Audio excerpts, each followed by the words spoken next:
Please subscribe to the Racism Story channel to continue watching our videos. A Hollywood legend sits in a beat-up Chevy Silverado outside the flagship location of his own automotive dealership chain, wearing faded Wrangler jeans, a worn brown canvas work jacket, and scuffed steel toe boots.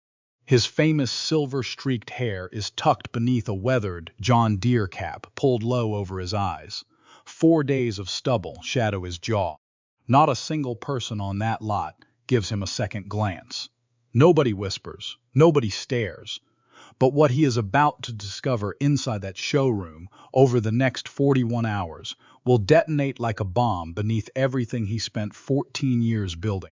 A single father saving every dollar to replace the truck that is slowly dying beneath him gets caught in a trap designed to bleed him dry. A military widow loses $6,200. She saved over 3 years to a contract she was never meant to understand. A corrupt sales director openly mocks the very customers he is supposed to serve, not knowing the owner is standing 9 feet away, listening to every word.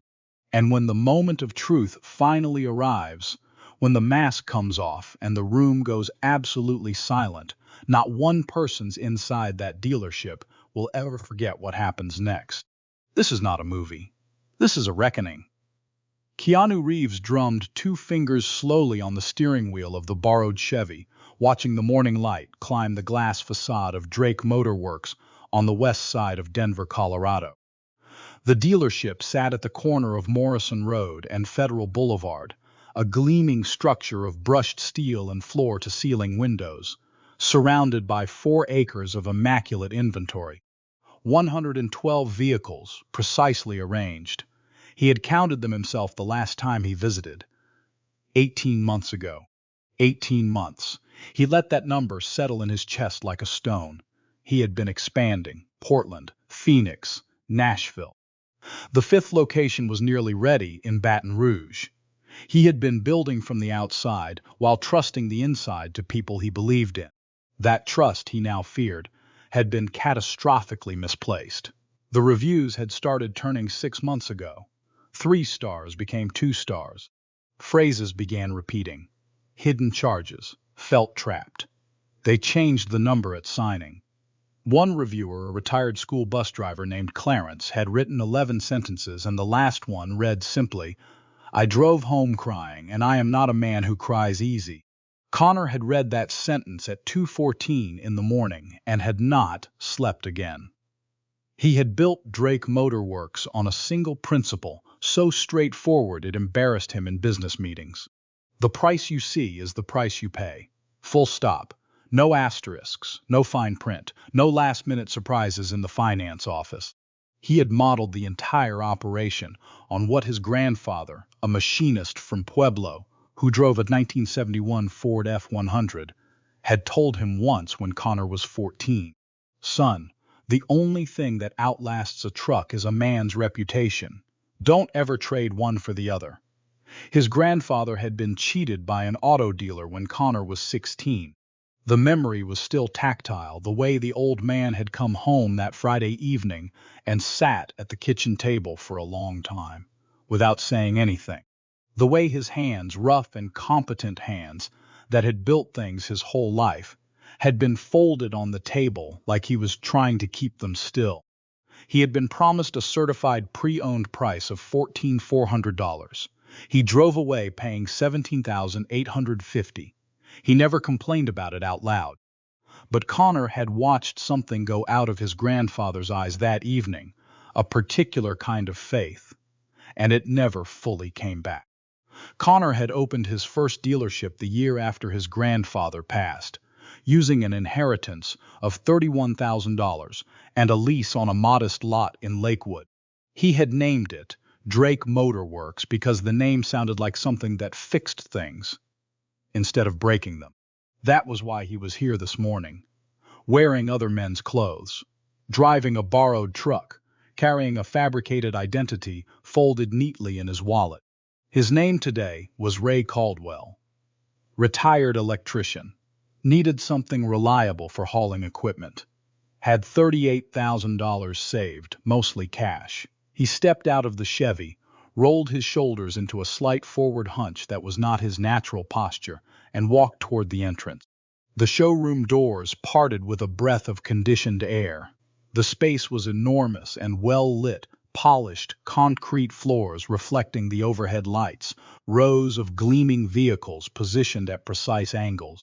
At 9:22 in the morning, the lot had a handful of customers browsing, and a cluster of salespeople arranged near the central reception desk, with the alert stillness of people who had been told to look busy. Before anyone could intercept him, Connor noticed a woman near the exit. She was in her mid-40s, tall, with close-cropped natural hair going gray at the temples. She wore a dark green wool coat and carried a canvas tote bag over one shoulder. Her posture was rigid, in the way a person goes rigid when they are using every available unit of energy to hold themselves together in public. Her jaw was set. Her eyes, when Connor caught a glimpse of them, were the flat, dry eyes of someone who has been crying. For so long there is simply nothing left. Walking beside her was a girl, maybe 12, wearing a school backpack with a small American flag patch on the strap. The girl was looking up at her mother with an expression no 12-year-old should have to wear. The expression of a child who understands that something is very wrong and does not know how to fix it. The woman paused at the door and looked back at the showroom floor one last time. Her hand found her daughter's shoulder. Then they were gone. Connor filed it away. He would find out what happened to them. But first, he had a character to inhabit. A young salesman materialized at his elbow, with the smooth efficiency of someone who had practiced the approach. He was early 20s, sandy-haired, with an earnest face that had not yet learned to hide everything. His name tag read Tyler, Morning. Tyler's voice was warm and unrehearsed. "What brings you in today?" Connor pitched his voice a register lower than usual, let a slight gravel into it. "Looking for a work truck. Something I can actually count on." He scanned the floor with the measured gaze of a man who has bought trucks before and been disappointed. Hauling equipment, mostly, maybe towing on weekends. Got a budget, not trying to go crazy with it. Tyler nodded with genuine enthusiasm and led him toward the heavy-duty section of the showroom. As they walked, Connor studied the young man carefully. He moved with a slight tension around his shoulders. His eyes checked the glass-walled office at the rear of the showroom at intervals that were too regular to be casual. The office belonged, according to the nameplate on the door, Connor could read from 40 feet, to a man named Garrett Sloan, Director of Sales Operations. Connor had promoted Garrett Sloan 14 months ago on the recommendation of his regional manager. His file had been impressive. Record revenues at a Tucson location he had managed for 3 years. Exceptional close rates. Staff retention above industry average. On paper, Garrett Sloan was a trophy. As Tyler walked him through the specifications of a charcoal gray Ram 2500, Connor watched the office. Sloan was visible through the glass, standing, talking on a phone, his body language loose and proprietorial. He was a man in his mid-40s, with the kind of face that had been handsome once, and knew it. Dark hair combed with visible effort. A charcoal suit that cost considerably more than anything worn by anyone else on the floor. A watch that flashed gold at his wrist with every gesture. "So this one here," Tyler was saying, "the base sticker is $41,200.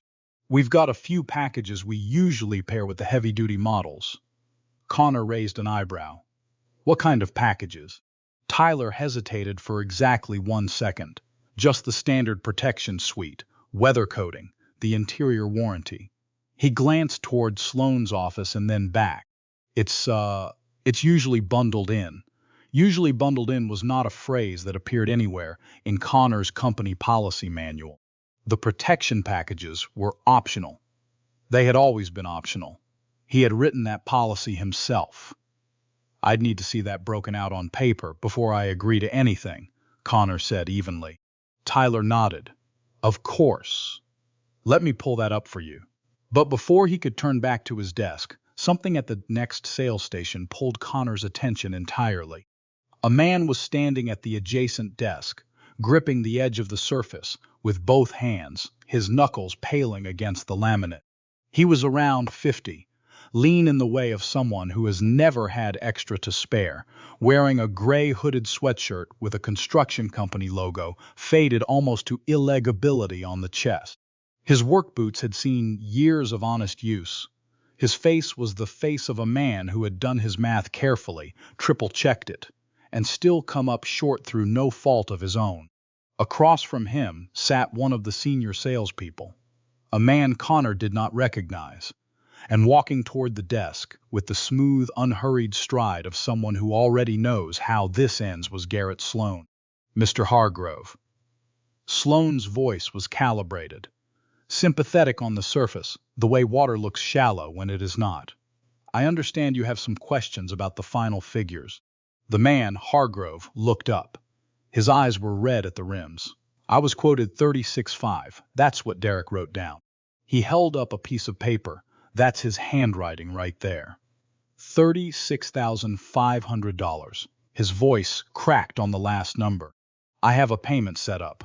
My credit union is expecting that number. Sloan tilted his head with practiced concern. The market adjustment fee is disclosed in the purchase agreement, Mr. Hargrove. Section 4, subsection B. He laid a document on the desk and pointed to a paragraph that Connor, even from 6 feet away, could see was printed and typed small enough to require good light and better reading glasses. The mandatory protection package and the dealer preparation surcharge bring the adjusted total to $41,218. That is more than $4,000 more. Hargrove's voice dropped to something barely above a whisper. My daughter needs braces this fall. My truck has a cracked frame. I cannot do 41.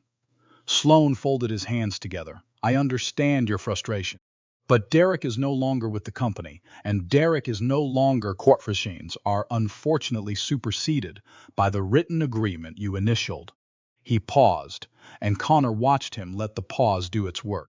If you wish to cancel, the cancellation fee under Section 9 is 20% of the agreed vehicle value, which would be, he did not even reach for a calculator, $7,343.60, which would be forfeited from your deposit. Hargrove stared at him, his mouth opened and then closed. So I either pay $4,000 more than I was promised, he said slowly, or I lose $7,000 I already gave you. Sloane's expression did not change. Those are the options outlined in your agreement. A sound came from the man then, not quite a word, not quite anything. He pressed his thumb and forefinger against the bridge of his nose and stood very still, absorbing it. This is theft, he said finally. His voice was quiet and certain. This is just theft with paperwork on top. Sloan straightened the lapel of his jacket. I'd encourage you to review the contract with your attorney if you have concerns. He smiled with only his mouth. We do look forward to welcoming you into the Drake Motor Works family. He turned and walked back toward his office without another word. Connor watched Hargrove pick up the documents with hands that were not entirely steady. The man folded them once, twice, and tucked them into the front pocket of his sweatshirt. He took a breath. Then he sat back down at the desk with the defeated resolution of a man who has no remaining moves. Tyler had witnessed all of it. He was looking at his own desk when Connor turned back to him, and he was very carefully not looking at anything in particular. Connor said, voice low, "Does that happen a lot?" Tyler's jaw moved before he answered. He was choosing words. There's a system. He stopped. You can talk to me, Connor said. His voice was steady and easy. Tyler looked at him. His honest face was working through something. Mr. Sloan, he sets the targets. We quote one number. Finance closes at another, he swallowed. If we don't follow the process, we get moved to the dead ship. Sunday mornings, Tuesday afternoons. No walk-in traffic, no commission. He drummed his fingers on the desk and then stopped himself. Last month I had a customer, a young couple. Their first car together. They were so happy. He paused. By the time Marcus in finance was done with them, they had added $9,000 in products they didn't understand and didn't need. They were still smiling when they left, because nobody ever sat down and just showed them the real number. Connor quietly confirmed. His voice recorder was running in his jacket pocket. "And this goes to the top?" he asked. Tyler looked at Sloane's office. "You mean, does anyone tell the owner?" His laugh was short and hollow.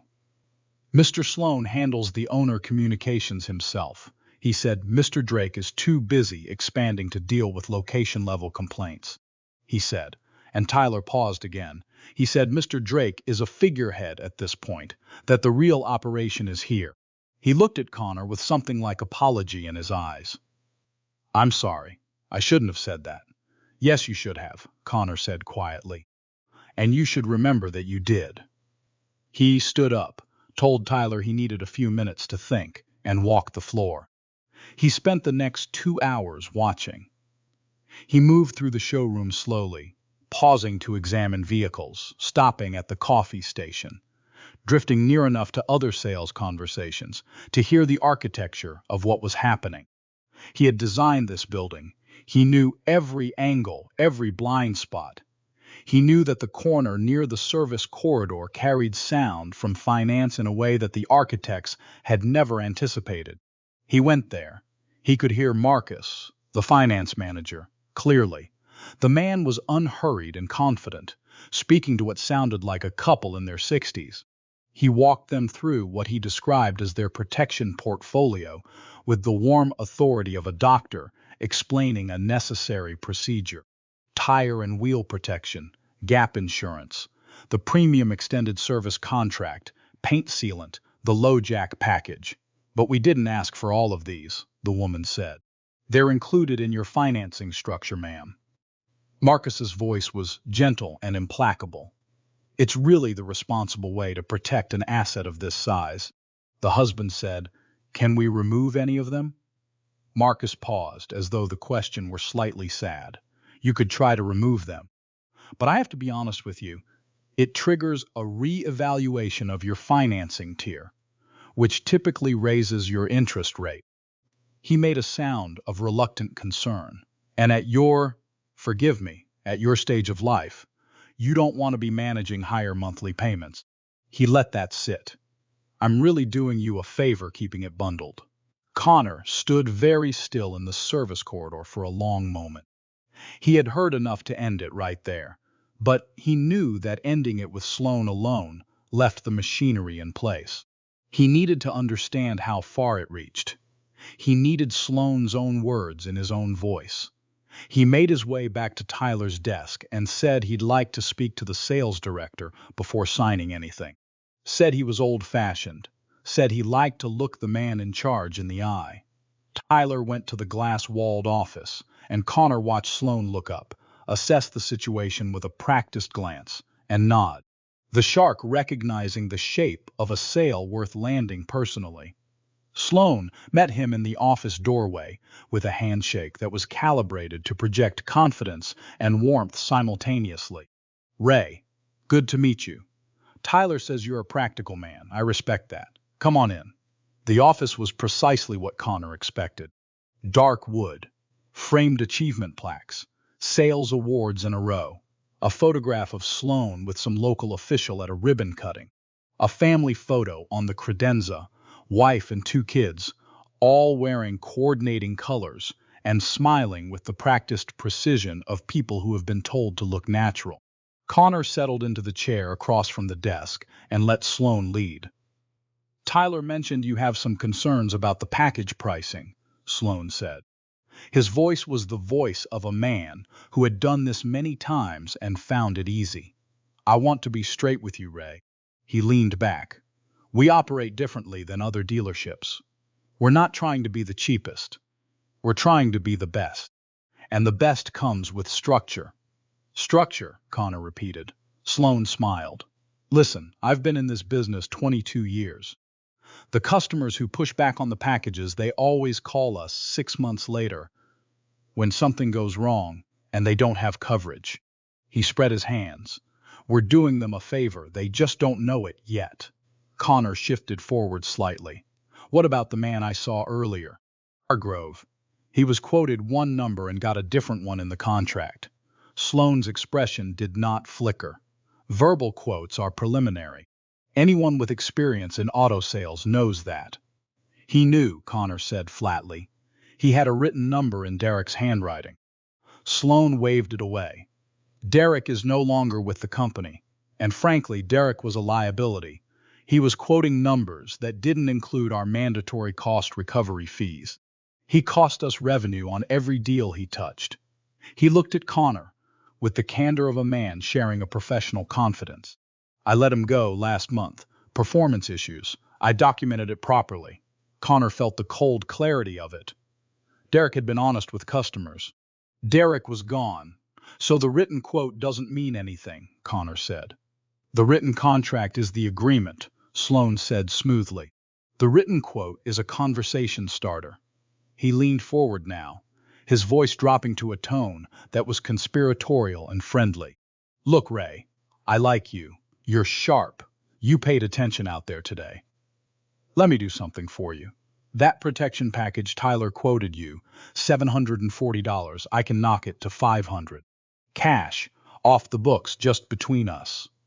He raised an eyebrow. Consider it a professional courtesy. There it was. The bribery, offered in the same office, behind the same glass walls, of the business Connor had built to prove a different thing was possible. He looked at Sloane for a long moment without speaking.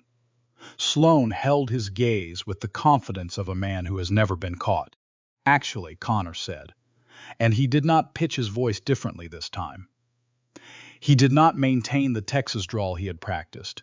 He let his own voice, his actual voice, the one that ran board meetings and gave speeches at chambers of commerce, he let it come back fully.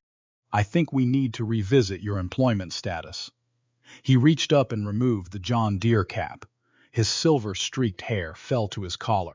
He sat straight, his actual posture, the posture of someone who owns things. The change in Garrett Sloane's face was not subtle.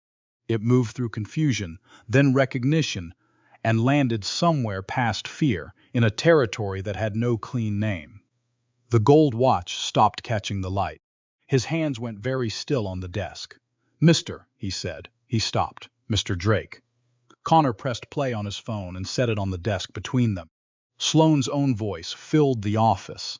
The customers who push back on the packages always call us 6 months later. He heard himself say that Derek was a liability.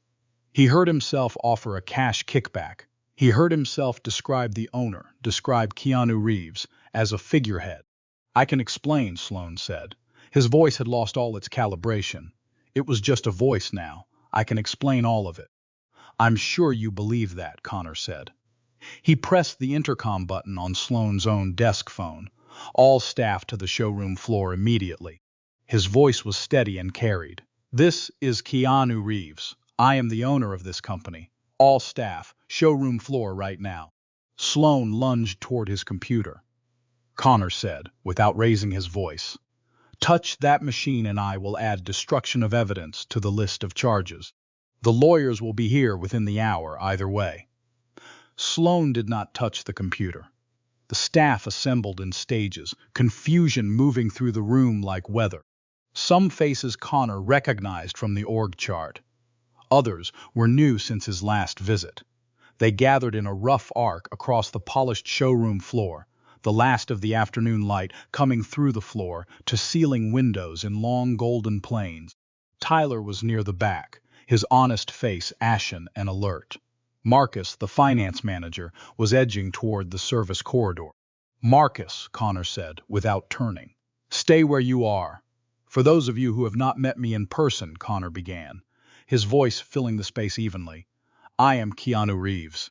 I founded this company 14 years ago with $31,000 and a lease on a Lakewood lot. I built every hall in this operation from the ground up. And what I discovered today is that those policies have been systematically dismantled and replaced with something I did not build and do not recognize. He played 3 segments of the recording. Sloane explaining the mandatory cost recovery fees. Sloan describing Derek as a liability for being honest.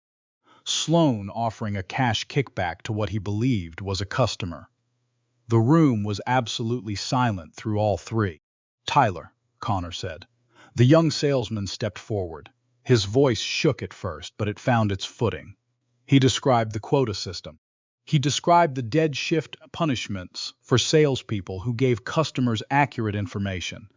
He described two specific transactions in which he had been instructed by Sloan to obscure the package pricing until after the emotional investment in the vehicle was established. He gave names, dates, and deal numbers from memory. "Marcus," Connor said, looked at him now. "Tell me about the financing structure." Marcus was a man in his late 30s who had clearly rehearsed various versions of this moment and found none of them adequate. He looked at the floor. He sweat that the bundling practice had been introduced by Sloan 8 months ago, that the commission structure had been rewritten to reward ad on volume, that he had raised concerns once in an email and had received a response from Sloan explaining that the owner was not to be contacted directly about location-level operational decisions, that all communication was filtered through his office. Connor had never received that email. He looked at Garrett Sloan, who was standing near his office door, his expensive suit, now looking like something he had borrowed without permission. "Effective immediately," Connor said. "You are terminated, both of you. Security will supervise while you collect personal belongings. Do not access company devices or customer files." Two members of the facilities team who Connor had called that morning before entering the showroom appeared from the service corridor. Sloan's composure shattered along a very specific line.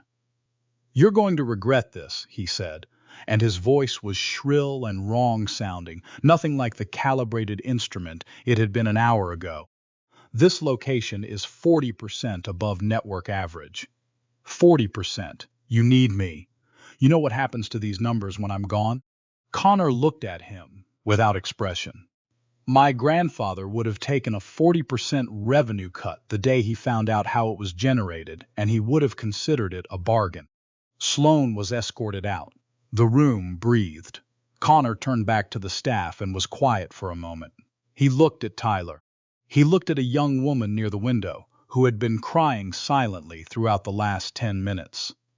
He looked at faces that showed shame, and faces that showed relief, and faces that were still processing what had just happened.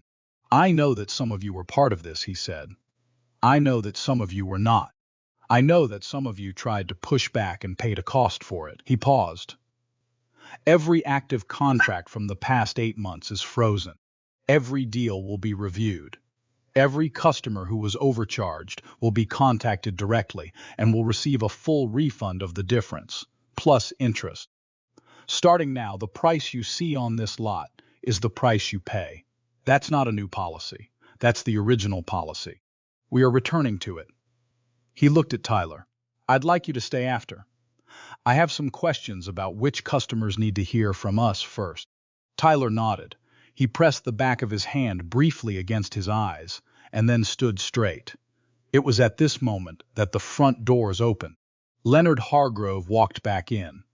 He had driven 3 miles, pulled over in a parking lot, and sat with the contract documents on his passenger seat for 22 minutes before deciding to come back and make one more attempt.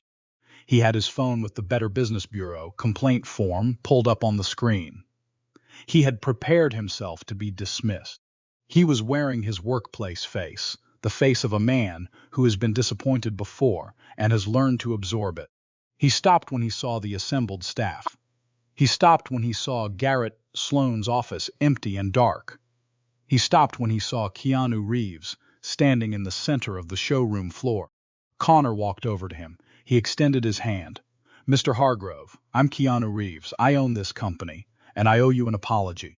Hargrove looked at him for a long time, his construction logo sweatshirt, his weathered face. He said slowly, "You're the owner?" "Yes." Hargrove's jaw moved. He looked around the room, at the standing staff, at the evidence of something having shifted on its axis. "What happened here?" he asked. Connor said, "I found out what was being done in my name." He paused. "Your contract will be honored at the number Derek quoted you. $36,500. Your deposit will be applied in full, and I would like to personally walk you through every line of the paperwork before you sign anything." Hargrove stared at him.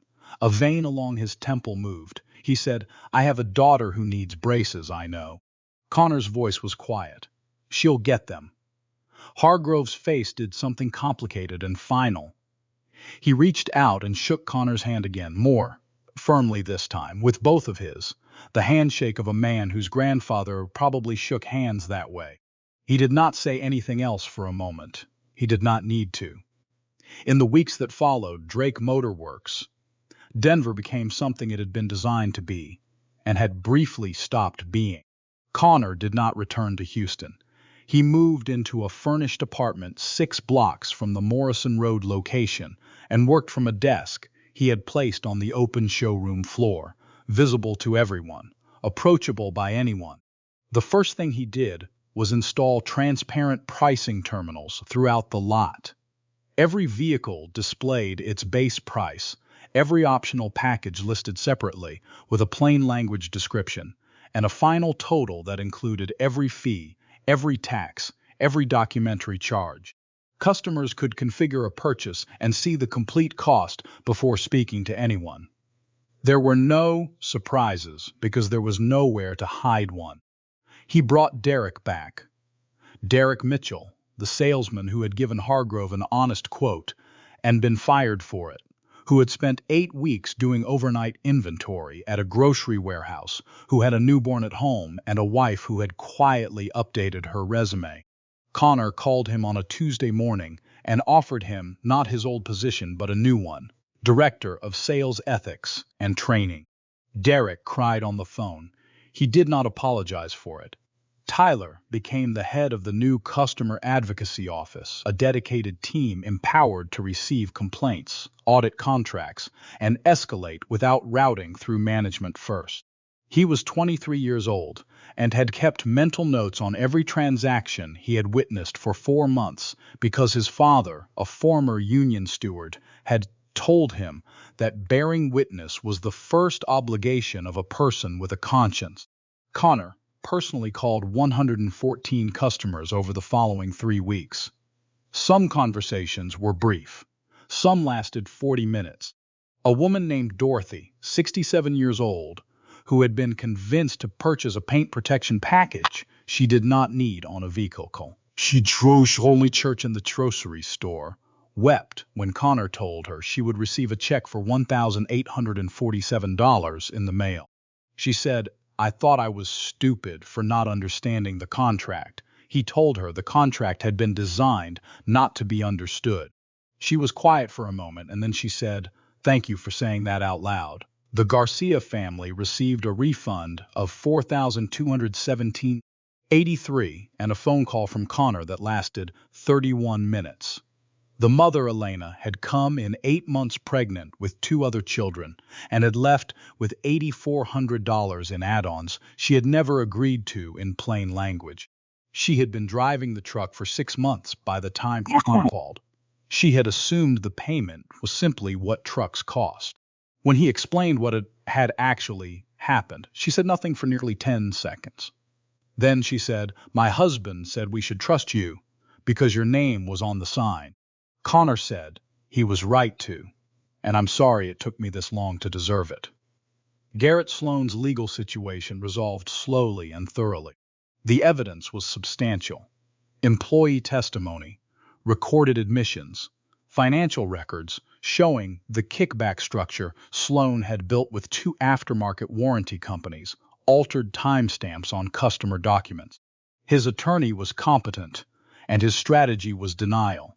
And the denial collapsed under the weight of what Tyler and 4 other employees had documented over months of careful witnessing. He was convicted on 7 counts, including fraud, embezzlement, and 2 counts of elder financial abuse. The elderly couple who had been steered into the bundled package they could not remove without penalty were in their early 70s. The judge mentioned them specifically at sentencing. Sloan received 38 months and was ordered to pay $214,000 in restitution. His sales director license was permanently revoked. Marcus accepted a plea arrangement in exchange for full cooperation and received a suspended sentence and 2 years probation. He lost his finance certification. He sent a letter to Connor 6 weeks after the sentencing. It was 2 paragraphs long, and it did not make excuses. Connor read it twice and kept it. Leonard Hargrove drove his new Ram, 2,541,000 miles in the first year. His daughter got braces in October. He sent a photograph to the dealership, a picture of her grinning at the camera with a mouth full of metal brackets, and Tyler taped it to the wall of the customer advocacy office. The young woman who had been crying silently during the showroom meeting was named Jessica. She had worked at Drake Motor Works for 6 weeks when Connor exposed Sloan. She had been told in her onboarding by Sloan himself that the pricing structure was industry standard and that customers expected it. She had not had enough experience in the industry to know whether that was true. She had felt wrong about it from the beginning and had told no one because she needed the job. Connor kept her. He put her on Tyler's team. 6 months later, she was training new salespeople in transparent pricing practices. She told her class on the first day, "The most powerful thing you can do for a customer is show them the real number before they fall in love with the truck.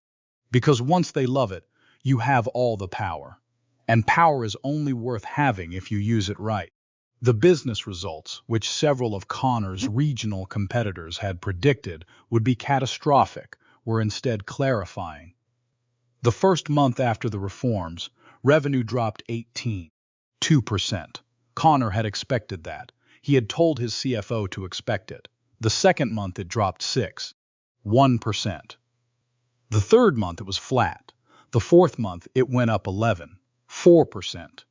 The customers who came in during those months drove from Castle Rock and Boulder and Colorado Springs specifically because they had heard that Drake Motor Works in Denver now showed you the real price. They brought their parents. They brought their friends.